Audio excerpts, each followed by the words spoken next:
looping a YouTube video on TV is pretty easy thing to do. Today I'm going to teach you how you guys can loop a YouTube video on TV.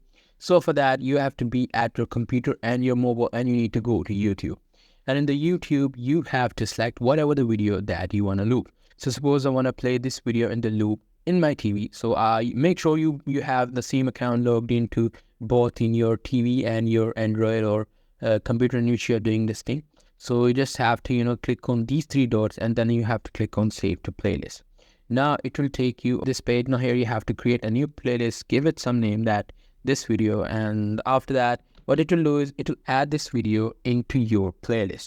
Now whenever you're on TV, you can easily make the playlist to repeat itself, but you cannot do that in a specific video. But you can do this for the playlist easily. So you just need to be at the TV. You will easily be able to repeat the playlist. So that's pretty much it. That's how you guys can do it. Hope you guys find this video helpful.